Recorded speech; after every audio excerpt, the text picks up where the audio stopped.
Hey guys, this is Mrs. Rajewski. Welcome back. Today we are going to do something super fun. We are going to talk about the derivatives of exponential functions as well as logarithmic functions. So far we've really worked with powers and we're pretty good at that so far. We learned about the product rule and the chain rule and the quotient rule. So we're going to still use those rules, but now we're going to introduce some of the other functions besides just our power functions. So what I'd like you to do is to go ahead and try this warm up. Okay, so it's like a little bit of an exploration. So use your calculator probably, and go ahead and try some of these tables. So for this first one, we're going to use y is equal to 2 to the x power. So I've given you a couple of x values I want you to substitute in, and give me the output, then take the derivative of this function. You can just use your graphing calculator. So if you have the TI-84, you're just going to hit math 8 and then type in this function. And use this x value, and then this x value, and this x value. And then the last column is going to ask you to take that derivative value and then divide it by whatever result you got here for y. And I think if you try this, we're going to do this with 4 different functions, you're going to start to see a pattern. So go ahead and pause this and try each of these 4 and see what you come up with. Okay, now I hope that you actually did try this on your own.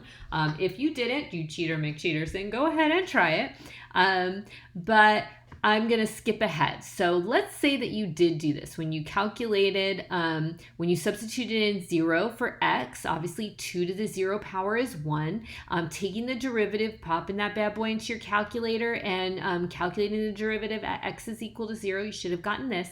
And interestingly enough, when you divide by 1, not very interesting as a matter of fact, you get the same result. And as you went through this, hopefully you started to see that something funny started to occur. Weird.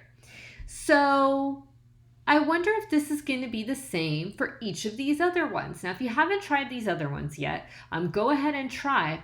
But it does appear that there's some sort of relationship with this derivative that we had with 0 and all these others when x was a different number. So, well, let's see what happened when we tried 3 to the x power. Did we get something similar? Well, we didn't get 0.693. That's true. But this last column did remain the same all the way throughout. So what do we think? Do we think it will happen again with 5 to the x power? As a matter of fact, it does. Our final column remains the same. So what is this final column anyways? It's the derivative divided by the result we got for f of x. Interesting. Let's try it again. And again, even with negative results, we get the same answer. So what does it all mean? Maybe you've given it some thought. I hope you have. But essentially, what this is telling us is that if we have this exponential function, f of x is equal to something to the x power, then the derivative is equal to some constant times that original function. So where k is that constant, it's going to be equal to the derivative at 0. Interesting. Well, let's check it out even further. So let's look at a proof of this. If we have this function, f of x is equal to b to the x power, we can use first principles to calculate the derivative. So that's what we've done. Just substitute in x plus h for the x's, and then subtract by the original function. Calculate the limit as h approaches 0. All divided by h, of course. You can separate these out. You can probably see that b to the power of x plus h, that's the same as b to the x times b to the h. And so if we have in both of these terms a b to the x power or a factor, we can factor it out. And since that b to the x power doesn't have an h involved, we can bring it out to the front. Remember, those were our limit rules with constants, because this is going to be a constant value. It's not going to be affected by that change in h. And so we have this b to the x power times the limit as h approaches 0 of all this stuff. Well, that's interesting because remember, we're looking at what's happening with this special relationship that we have with the derivative at 0. So what if we did just take the derivative at 0? We can use if x was equal to 0 in this function here. So if x was 0, we'd have b to the 0 plus h power, which would just be b to the h. We would have minus b to the 0 power, which is 1, divided by h. Okay, so we would have the limit as h approaches 0, b to the h minus 1 divided by h. So that would be the derivative at 0. So here we had up here, there's that whole entire chunk. This is the same as f prime at 0. We just showed that if we use a 0 for x, we're going to get this limit as h approaches 0. Therefore, the derivative of the whole function is simply b to the x power times f prime of 0. And so we've got this little proof. That's kind of cool, right? So basically, given this result, if we can find a value b such that the derivative at 0 is equal to 1, then we found a function that is its own derivative. What? I told you this is going to be a cool lesson. We're going to find a function today that is its own derivative. Oh, yes. So here's what we're going to do. We're going to try and figure it out. What is this function that is its own derivative? So what I'd like you to do is to please go to Desmos, and I'd like you to graph f of x is equal to b to the x power and its derivative function y is equal to the derivative of b to the x. Now, if you're not sure how to make the derivative, I'll show you. I already have this open for us over here, but to make this derivative thing, you're just going to go down to the little keyboard, choose functions, and go to miscellaneous. Bada bing, bada boom. There you go. That's d dx. So that's telling you to take the derivative with respect to x, and that's going to make this guy for you. So right now I have a b value of 1, little flatliner. Oh, it's so boring. Okay, but what we're going to try and do, what I'm asking you to do for our lesson, is I want you to use this slider for b and experiment with these different b values until these graphs appear the same. And I want you to go ahead and write that down, the value of b to 3 decimal places, which will make these two graphs equal to each other. Okay, so let's check it out. Let's see what we got here. Well, it doesn't look like they're becoming the same here. I mean, until we get like to 0 and then everything just goes away. That's probably not what I was asking you to do. And I've got nothing as I go further and further in the negative direction. Okay, so then, maybe what I'm trying to get you to do is to be over in this direction. And you can see that this appears to be getting closer and closer to particular value. And so you're like 2.7. Let's see what we've got here. Are they like exactly the same? Oh, they're not. See, they're still pretty far apart as I zoom in and get closer and closer. How about 2.8? Oh no, 2.7 was definitely closer. See, 2.8 was too big. So my slider's not giving me 3 decimal places. So let's try some more decimal places by typing in. How about 9? No, that was 2. How about 3? 3 did get us closer, huh? 4? 4 seems to be far away. 3. How about 2? Oh, 2 looks good. Oh my goodness. And I'd like you to try it. See if you can figure out what that 3rd decimal place is. Go ahead, play around with it now. Maybe some of you are thinking, I feel like I've seen this number before. Okay.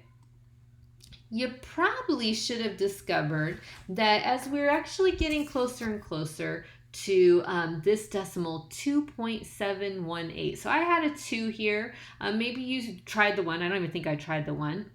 So fooling around with it. What number is 2.718 roundabouts?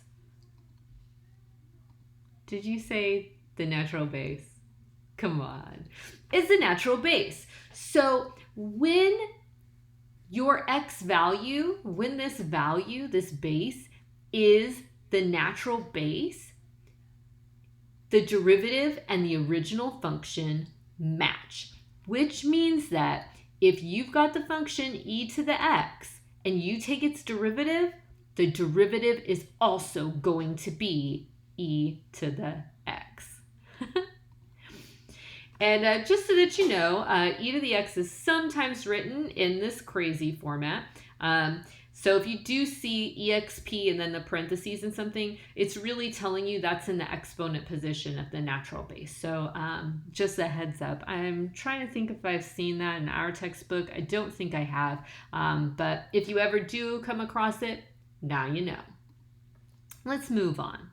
So, like I said, we're talking about the derivatives of the exponential and logarithmic functions.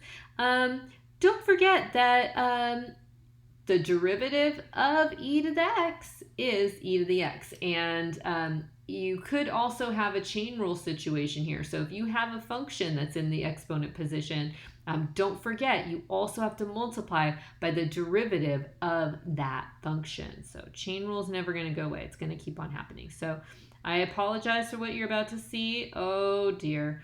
Mrs. Rajewski is terrible at drawing. If you didn't notice by now, I use Desmos a lot because I'm not that talented in the drawing field. But I never give up. I always keep trying. I think that once I have some extra time on my hands, I would love to take a drawing class.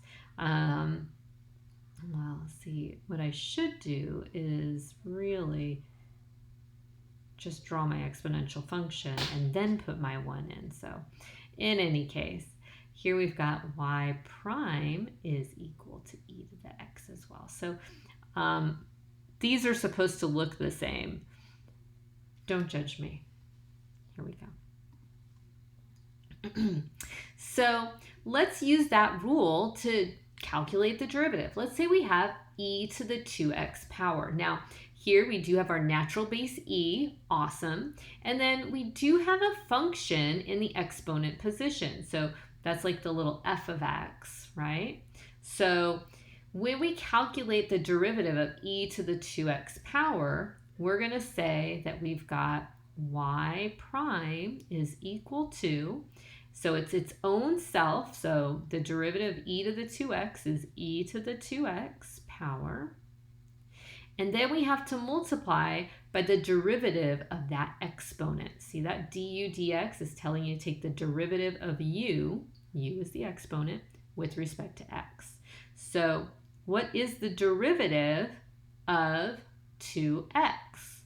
Hopefully you had enough practice with the power rule that you're like, oh yeah, that's just 2. So the derivative of y is 2e to the 2x. And that's it. You're done. Bada bing, bada boom. Not so terrible? Okay, well, they're going to get more challenging, so sorry to break it to you.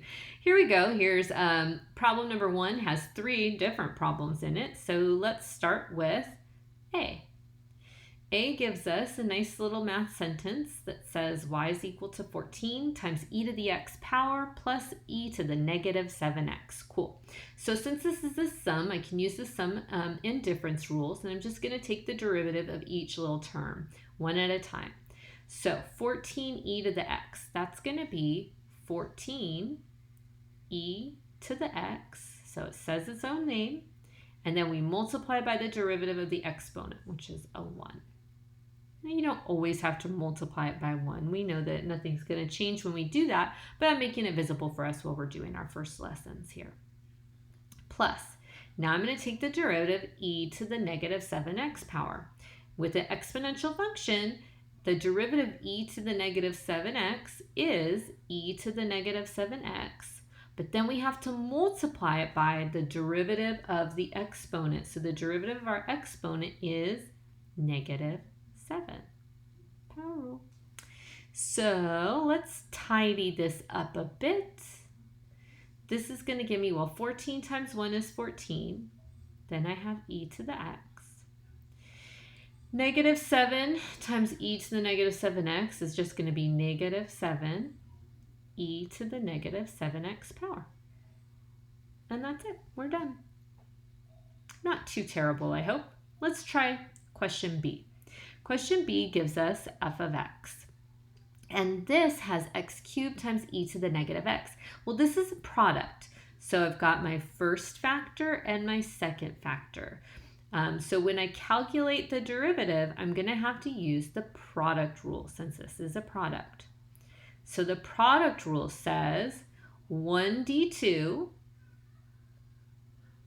we're going to take the derivative of the second thing. So the derivative of e to the negative x is e to the negative x times the derivative of the exponent, which is negative 1. So that's 1d2 plus 2d1. So our second factor times the derivative of the first. Now the derivative of x cubed is 3x squared. And we can simplify till the cows come home. I don't know why anybody says that. Maybe because they go for walks? I don't know. So this negative 1 here is going to make this whole factor negative. So that's going to be negative, or this whole term negative, negative x cubed e to the negative x.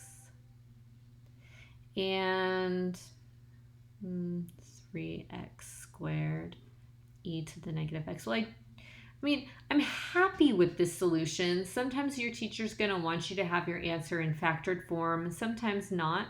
I'm satisfied with this, but MyLab and Mastering might give you a little bit more like specifics of how they want their answer written. So I'm also going to write it in another way, in the factored form, because I happen to notice that both of these terms have an e to the negative x power.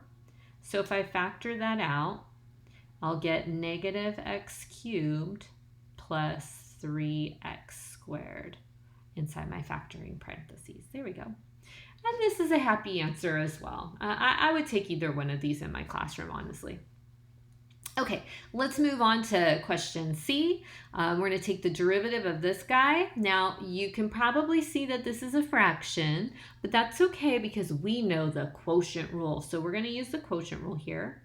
The quotient rule says low d high. So we're going to take what's on the bottom, low, and we're going to take the derivative of what's on top. So the derivative of e to the 2x power is e to the 2x. And then we have to multiply by the derivative of the exponent. So that is 2. So low d high minus high d low. So we're going to take the derivative of the bottom. The derivative of e to the 3x is itself e to the 3x. And then we multiply by the derivative of the exponent. So the derivative of 3x is 3. Low d high minus high d low, all over the square of what's below. So that's e to the 3x squared. Whew, we got some simplifying to do here. Not too bad though. We've got g prime, or the first derivative of g. Now e to the 3x times e to the 2x is e to the 5x, right? When your bases are the same, you can add your exponents, times 2, minus e to the 5x, ooh, again, like terms, I like that, times 3. So I have 2 e to the 5x's minus 3 e to the 5x's, all divided by e to the power of, well, e to the 3x squared means e to the 3x times e to the 3x, which is e to the 6x.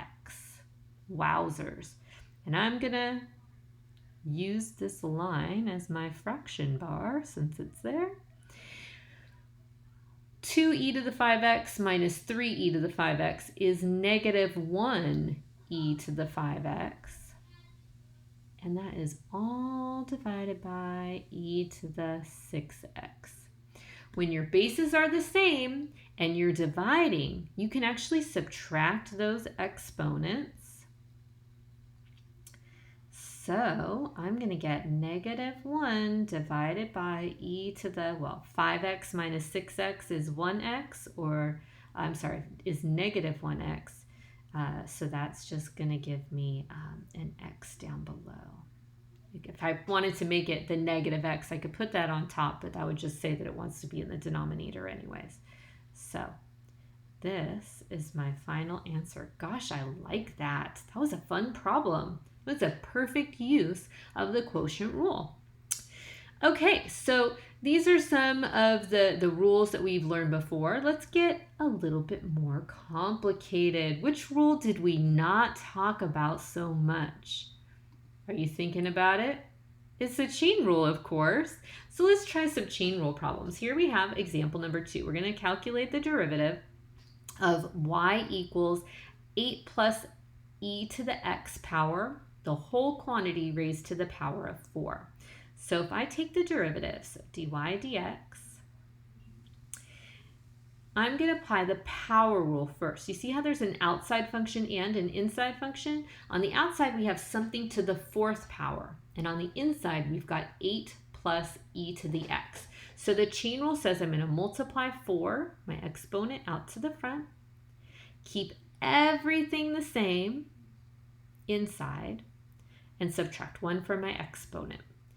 Now with the chain, I'm going to multiply by the derivative of what's inside. So the derivative of 8 is 0, because the derivative of any constant is 0, plus the derivative of e to the x. Well, the derivative of e to the x is e to the x, multiplied by the derivative of what's inside, the exponent, which is 1.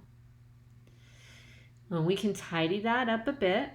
Let's see, this is 4 times the quantity, 8 plus e to the x, all raised to the 3rd power, times 0 plus e to the x times 1 is just e to the x power.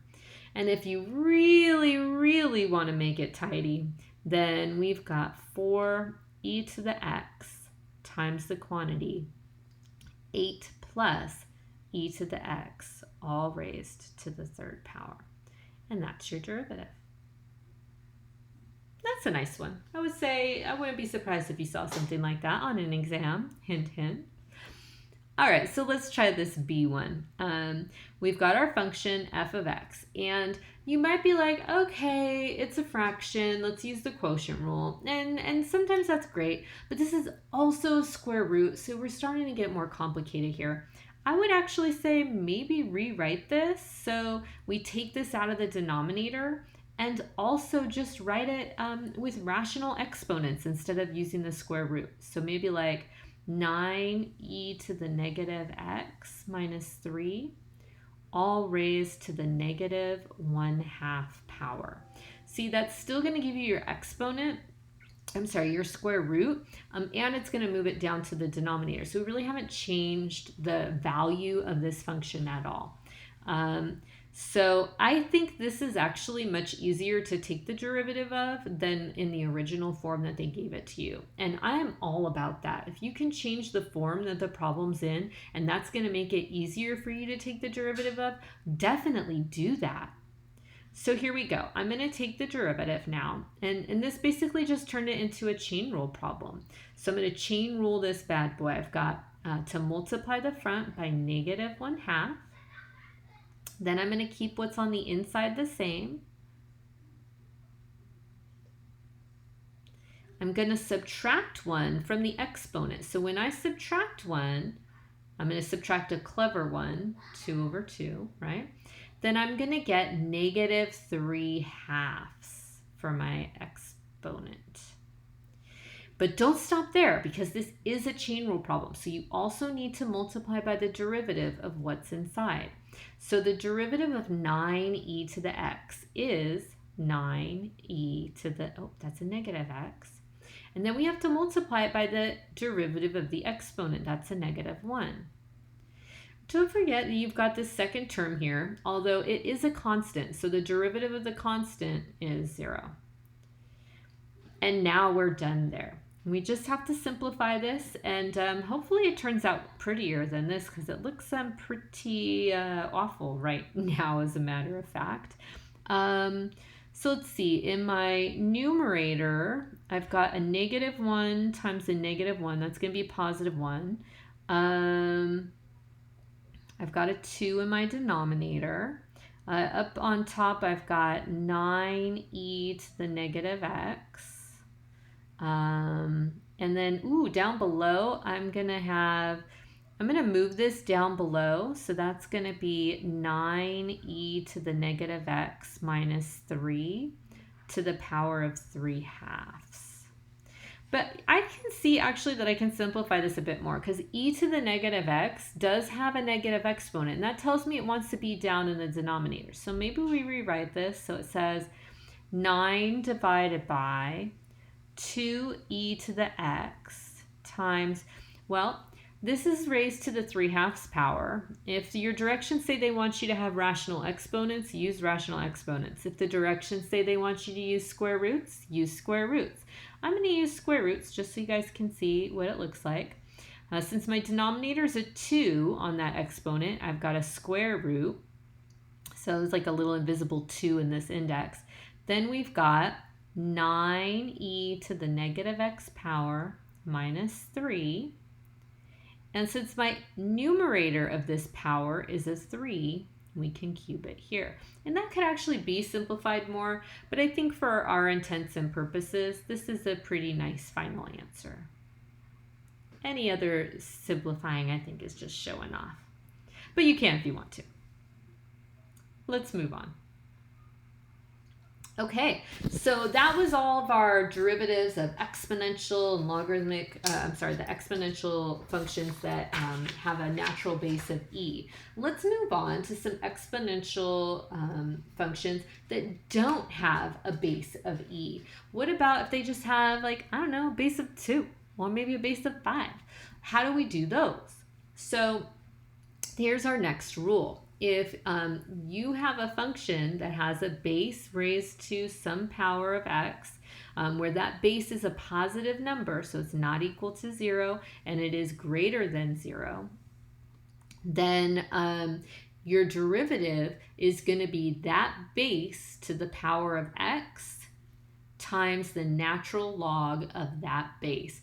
Now, what this little rule here doesn't point out is that if this exponent is a function, you're still going to have to multiply it by the derivative of that exponent. So just be careful. The chain rule is sneaky and it is not going away. So you always have to keep an eye out for a fancy x, which we're going to have in our third problem here, it looks like. So we'll get to it right when we get to it. Here we go. Here I've got y is equal to 2 to the x power. So if I take, this is asking me to find dy dx, so I'm going to go dy dx, take the derivative, and this is, well, my a value, my base, is 2. So I'm going to have 2 to the x power times the natural log of that a value, my base, which is 2. And I guess we can multiply it by the derivative of my exponent, which is 1. So my final answer is going to be 2 to the x times the natural log of 2. Bada bing, bada boom. All right, let's try this one. We've got 5 to the x power times the quantity 3x plus 4. So this is a product rule problem. See, you got your first factor and then your second factor. So we are definitely going to need to use the product rule. So here we go. Dy dx, because we're taking the derivative, is equal to, so 1 d2, so the derivative of this guy is just 3, plus 2 d1, so the derivative of 5 to the x power is 5 to the x times the natural log of your base, which is 5. And then we're simplifying and we're done. So let's see. I do happen to see that both of these terms have a 5 to the x in them. So let's just go ahead and factor that bad boy out. This is going to give me 3 plus, let's see, 3x plus 4 times the natural log of 5. I can make that a little prettier, I guess. Oh my goodness, did I make that 3? Mrs. Ryeski. So that's 3 plus, let's see, 3x ln 5 plus 4 ln 5. And that is our derivative. Gotta love that. All right, now for the last one. Ooh. So right away, I mean, you could definitely use this as a quotient rule problem, and like nothing is wrong with that at all. But you could also change this so it's a product rule problem, and that's up to you. So I've got 2 to the negative x times, just bring this bad boy out of the denominator, and we get x to the negative 3 power. So now we've got a product rule situation, and I can calculate the derivative of the product rule. So I've got dy dx is equal to, all right, product rule it is, 1 d2. So 1 d2. Ooh, the derivative of this second thing, that's going to give me negative 3x. I'm going to subtract 1 from my exponents. That's going to give me negative 4. So that's 1 d2 plus now 2 d1. So x to the negative 3 times the derivative of the first. So the derivative of the first, let's see, my base is 2. So this is going to be 2 to the negative x power times the natural log of my base, which is 2. And then don't forget, we're also going to multiply this by negative 1. That is the exponent's derivative. And I was going to run out of room on the screen here, so I'm sorry about that it's a little bit underneath. Let us definitely tidy this up. So I've got, well, they do seem to have this 2 to the x in common. And so we can factor that out, 2 to the negative x. And then I've got negative 3x to the negative 4th power plus, let's see, this is going to give me x to the negative 3rd. We factored out 2 to the negative x. Ooh, I'm multiplying by a negative 1, and we have an ln 2. Good gravy. I do notice these both are negative, so I could actually probably have factored that negative out with the 2 to the negative x. I do like to have a leading coefficient that's positive if at all possible.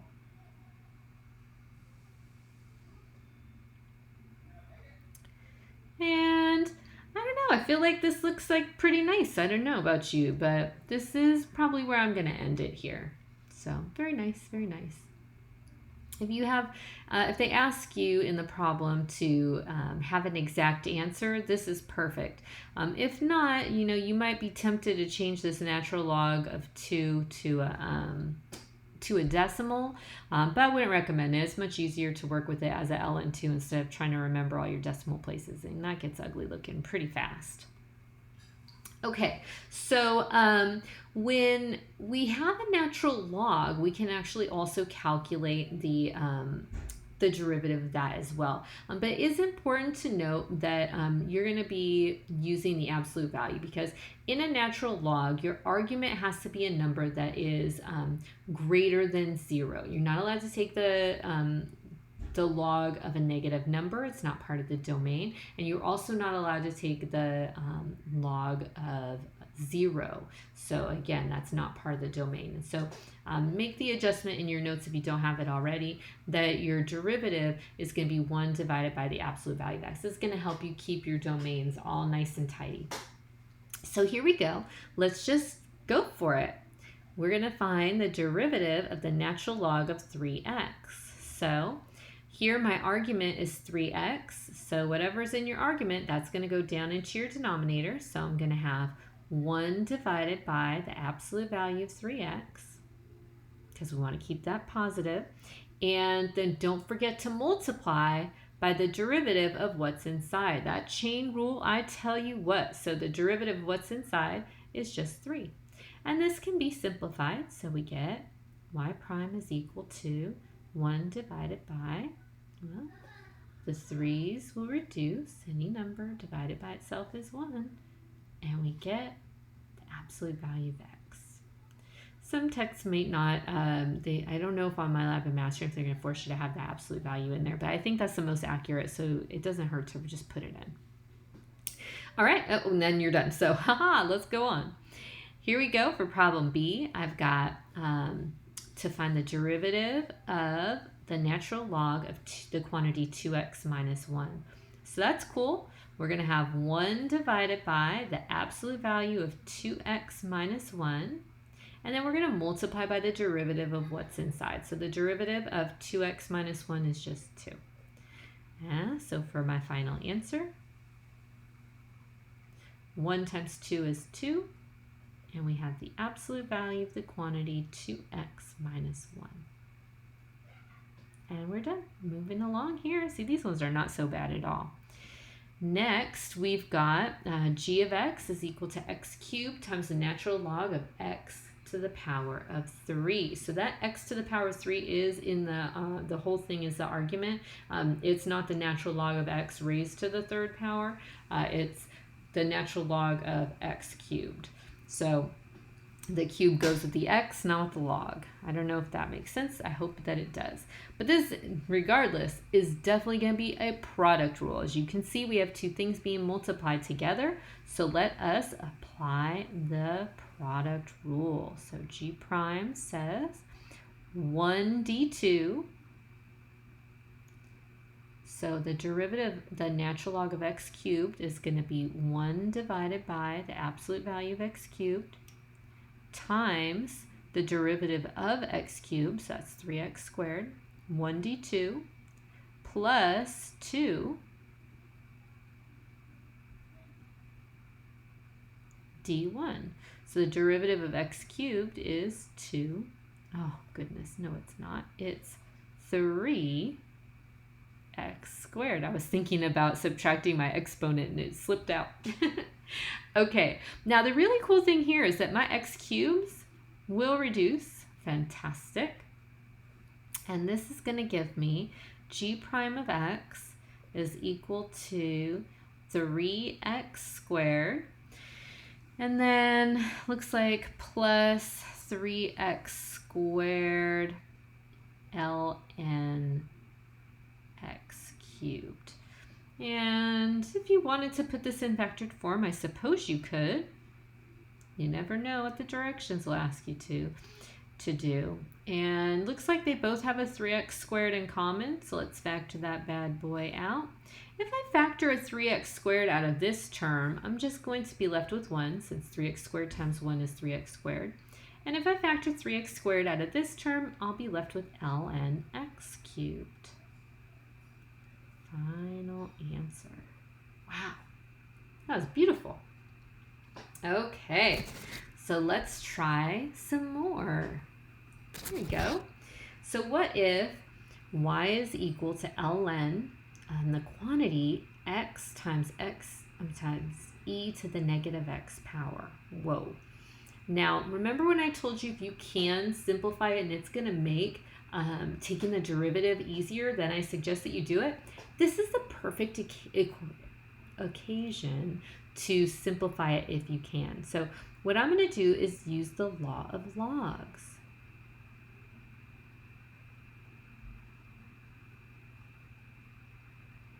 See, we did learn them for a reason. Because this is a product, we can expand out this natural log using addition. So really we have y is equal to the natural log of x plus the natural log of e to the negative x. And I can actually simplify this a bit further because I can use the power rule for log. logs, not to be confused with the power rule for derivatives. And I still, oh my goodness, my equal sign.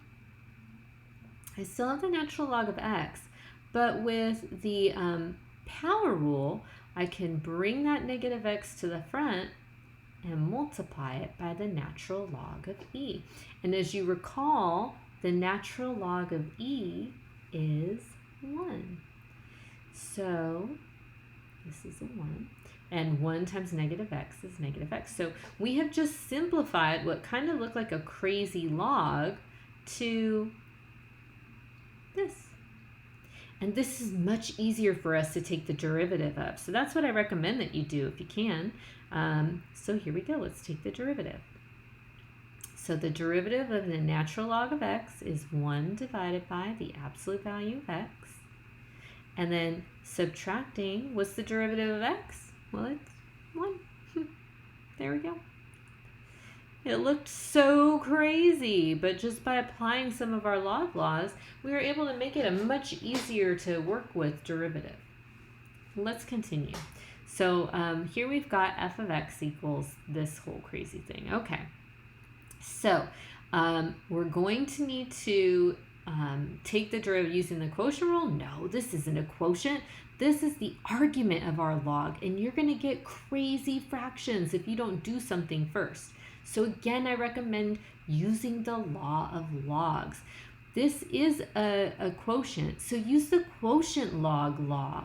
That says that if you've got the natural log of a divided by b, you can actually expand it out so you have the natural log of a, in this case x squared, minus the natural log of b. That'll be 3 minus x. And this is much easier for us to take the derivative of. So let's try it. And if you want to, you could even use the power rule here. But the natural log of x squared is 1 divided by the absolute value of x squared, which by the way will always be positive anyways, but times the derivative of x squared, which is 2x, minus the natural log of 3 minus x is 1 divided by the absolute value of 3 minus x, multiplied by the derivative of 3 minus x, which is negative 1. And we can simplify this. Here, x divided by x squared is 1 over x. So I've got 2 divided by the absolute value of x. See, it was kind of handy to keep our absolute value in there. And, well, a negative times a negative is a positive. And then 3 minus x. You could put your parentheses in there if you want or not. And that's what we've got here, folks. That's it. What do you think? Not too shabby? Hopefully it's not too bad. We do have 2 more examples I want to talk about, and then I will let you go and you can start that homework. So this is some of our other bases, right? Because if your base isn't e, then of course you're not going to use the rules for natural logs. And if you want to take the derivative of something like that, you don't want to have to do the change of base rule, move it all around. That's no fun. I mean, you can if you want to, but luckily we don't have to because there's derivative rules for logs with other bases as well. So here we go. If your function has a base that's greater than 0, of course it has to, so that it's within a domain, then the derivative is 1 divided by the argument, that's x, times the natural log of your base. Okay, so this is definitely saying that your base is a constant of some sort that is greater than 0. If that argument is a function, so here's your chain rule application, then when you take the derivative, you're going to then have the derivative that's multiplied on top. And that's divided by the original function times the natural log of that base. Okay, so this actually follows through really with what everything else that we've been doing every time. So let's go ahead and just try it with this one. Ready? Steady, spaghetti. Here we go. Y prime, the derivative of y, is equal to, now, the log with base 2 of x has an a value of 2, an argument of x. So this is a nice simple one. We're going to do 1 divided by x times the natural log of our base, which is 2. And you're done. See, just because this took more space to write doesn't mean it was more complicated to apply. So no big deal here. Oh dear, look at question B. Should we freak out? Definitely do not. In this case, again, your a value, your base, is 5. Okay, and then we have this function here. So we are definitely going to use this bottom rule because we have a function in our argument. So that's not terrible, okay? So here we go. F prime of x is equal to the derivative of our function. So the derivative of this argument here, that's going to be 8x to the first power plus 3, all divided by the original function. That's the argument. That's what I'm talking about here when I say the original function. So that's 4. Oh my goodness, my pen just jumped. Did you see that? It always does that when I make a 4. 4x squared plus 3x times the natural log of our base. So the natural log of our base, which was 5. And we're done. Now, I believe that I've told you this before, and I'm going to say it again. The number one mistake that students make in calculus is not the calculus, it's the algebra. So you want to be really careful when you're simplifying so that you don't make mistakes with your algebra when you've done all your calculus, right? So, my darlings, that is it for derivatives with logs and exponentials. What I would like you to do is please do your day 6 homework on MyLab and Mastering. And if you're not doing your homework on MyLab and Mastering, then here's the assignments out of the textbook. I believe this is book 2. I miss you guys lots, and I look forward to seeing you just as soon as I can. Take care. I hope this one went good. Bye-bye now.